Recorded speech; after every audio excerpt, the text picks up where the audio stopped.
پرندے چرندے اور دیگر تمام حیوانات آپ کے حکم کے تابع تھے، آپ سب کی زبان سمجھتے تھے۔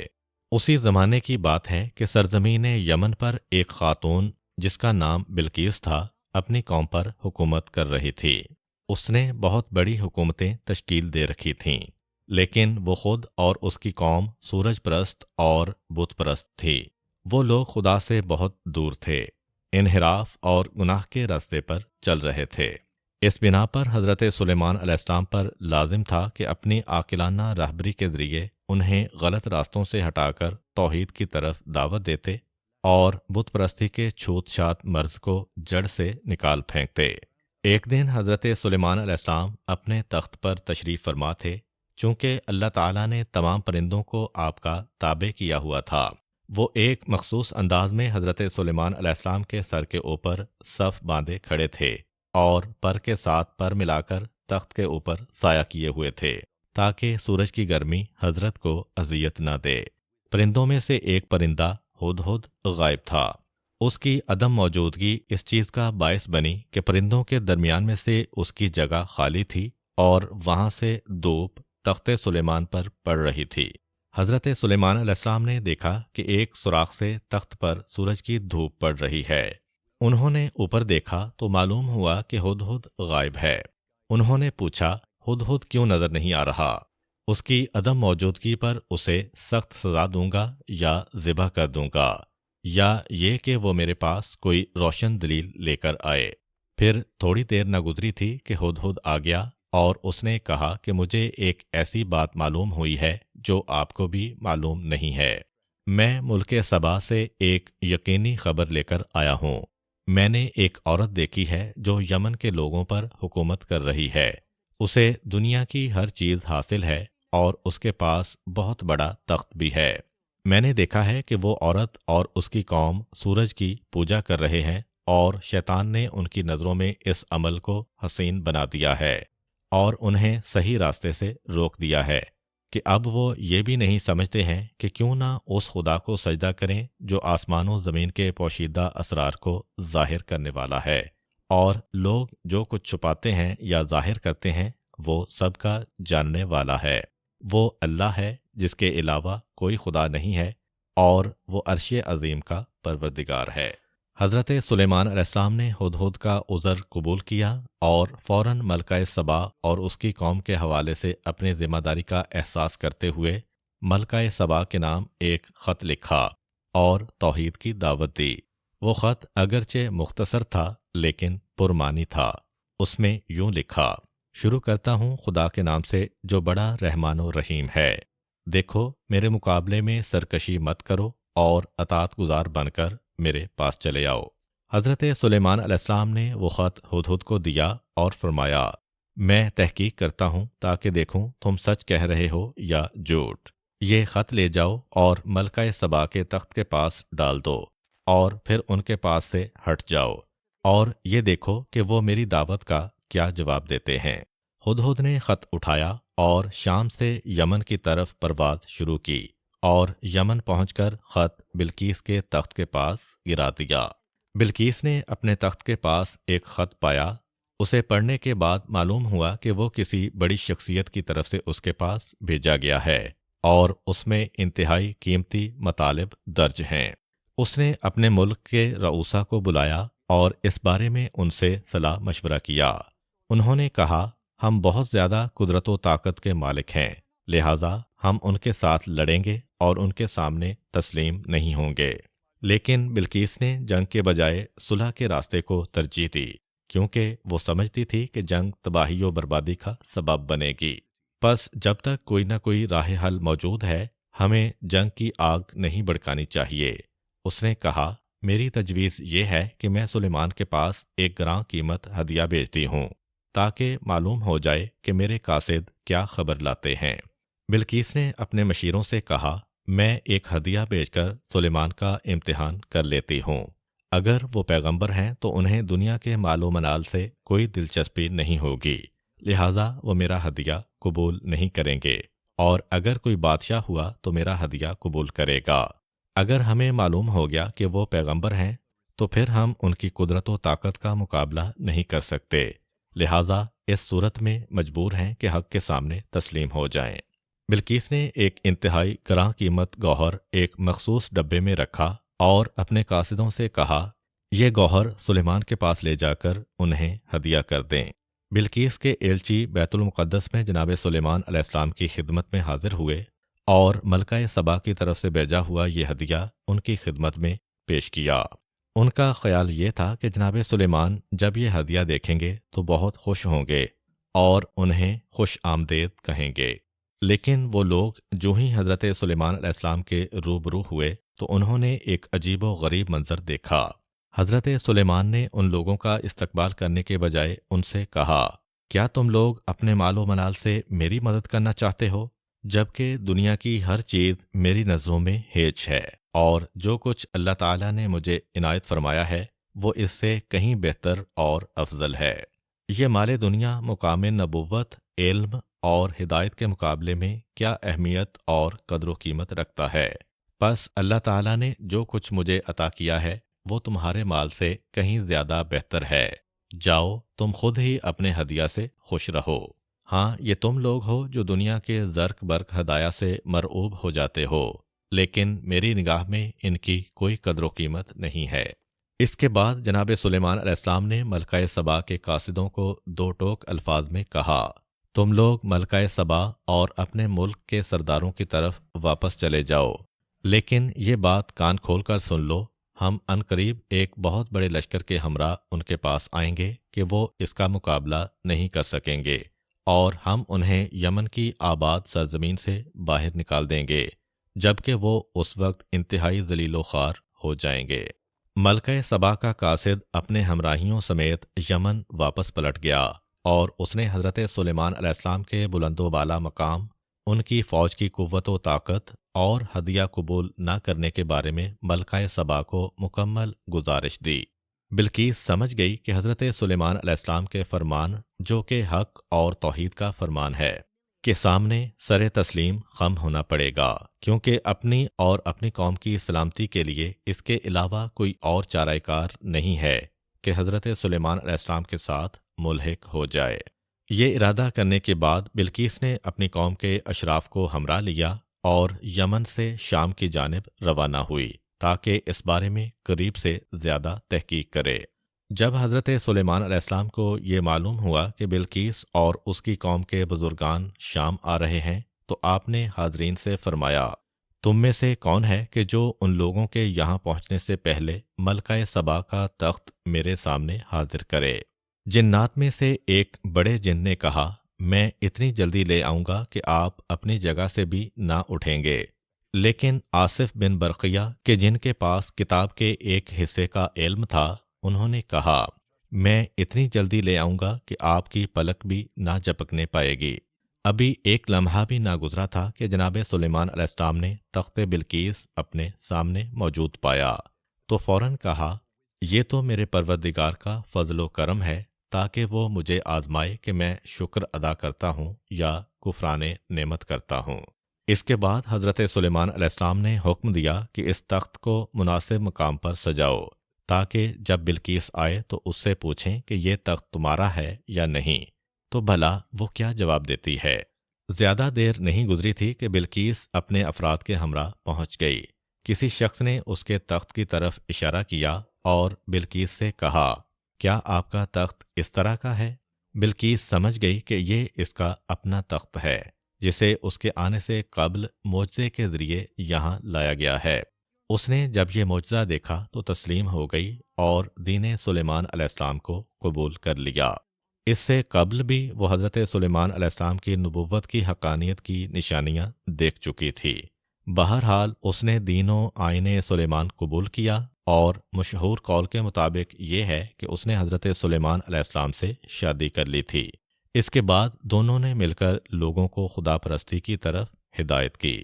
بلقیس کے آنے سے پہلے حضرت سلیمان علیہ السلام نے حکم دیا تھا کہ محل کا ایک صحن صاف شفاف شیشے سے بنایا جائے اور اس شیشے کے نیچے سے پانی جاری کیا جائے۔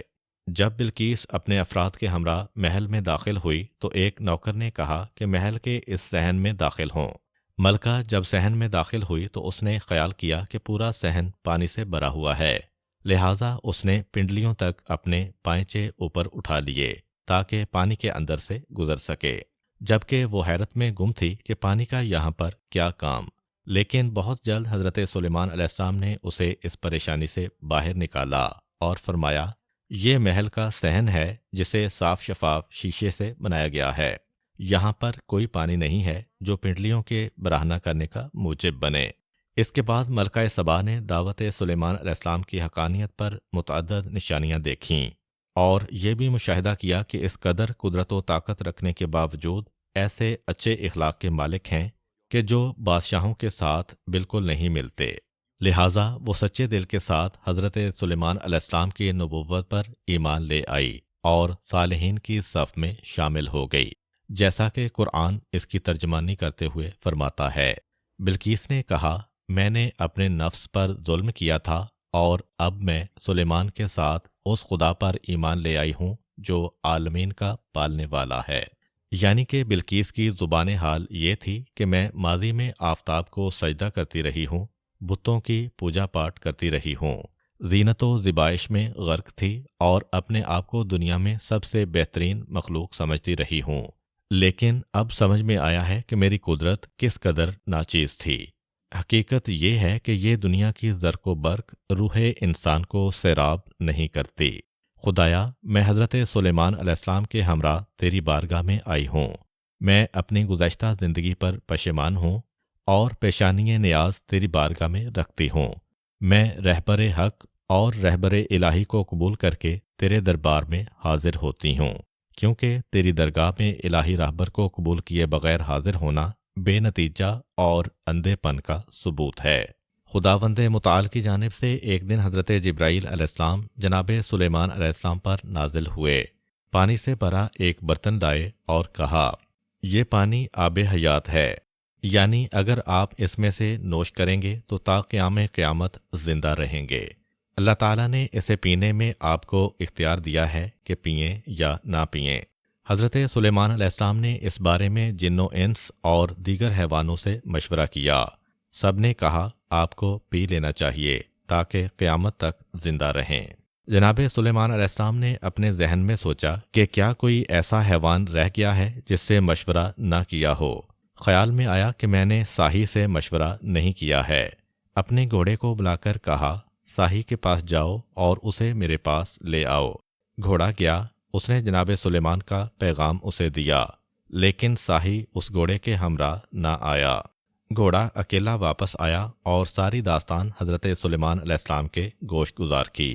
دوسری دفعہ جناب سلیمان نے ایک کتے کو صاحی کے پاس بھیجا۔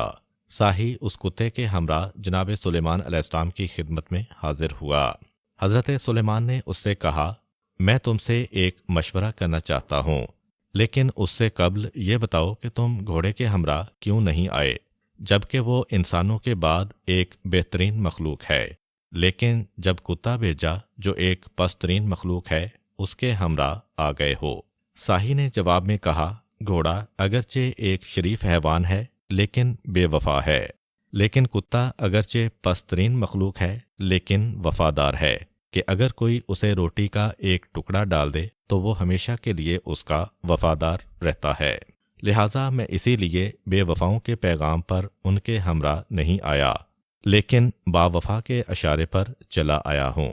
حضرت سلیمان علیہ السلام نے اس سے کہا، جبرائیل میرے پاس آب حیات کا ایک جام لائے ہیں اور مجھے اس بات میں اختیار دیا ہے کہ اسے پی کر حیات ابدی پالوں یا اسے نہ پیوں اور معمول کے مطابق عمر پاؤں۔ اس بارے میں تمہاری کیا رائے ہے؟ صاحی نے کہا، کیا یہ آب حیات صرف آپ کے لیے مخصوص ہے یا آپ کی آل اولاد، دوست، رشتہ دار اور قریبی لوگ بھی پی سکتے ہیں؟ حضرت سلیمان علیہ السلام نے فرمایا، وہ صرف میرے لیے مخصوص ہے۔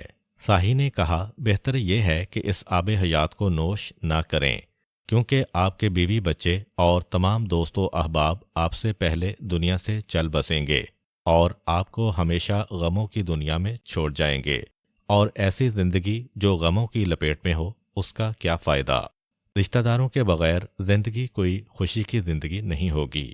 حضرت سلیمان علیہ السلام نے صاحی کی رائے پر عمل کیا اور آب حیات کو نہ پیا اور واپس کر دیا۔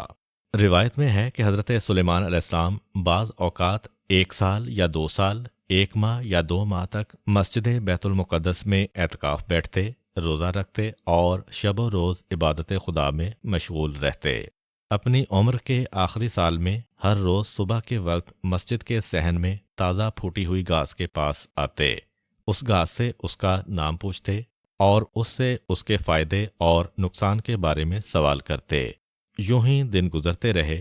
ایک روز صبح کے وقت ایک تازہ پھوٹی ہوئی گھاس کے قریب گئے اور اس سے پوچھا، تمہارا نام کیا ہے؟ اس نے جواب دیا، میرا نام خرنوب ہے۔ حضرت سلیمان علیہ السلام نے اس سے پوچھا، تمہیں کس لیے پیدا کیا گیا ہے؟ خرنوب نے کہا، ویران کرنے کے لیے۔ میں اپنی جڑوں کے ساتھ مکانوں کے نیچے جاتی ہوں اور انہیں خراب کر دیتی ہوں۔ حضرت سلیمان علیہ السلام سمجھ گئے کہ موت کا وقت قریب آ چکا ہے۔ انہوں نے خدا کی بارگاہ میں عرض کیا، خدایا میری موت جنات سے پوشیدہ رکھ تاکہ وہ مسجد کی عمارت کی تکمیل کر دیں اور انسان بھی سمجھ جائیں کہ جن بھی علم غیب نہیں رکھتے۔ چنانچہ ایک دن جب حضرت سلیمان علیہ السلام عصا پر ٹیک لگائے اپنے بلوری محل میں اکیلے کھڑے تھے اور اپنے ملک کے خوشنما مناظر اور عالیشان عمارتوں کو دیکھنے میں مشغول تھے، اس وقت انہیں اپنے محل میں ایک اجنبی شخص آتا دکھائی دیا۔ آپ نے اس سے پوچھا، تم کون ہو اور میری اجازت کے بغیر اس محل میں کیوں داخل ہوئے ہو؟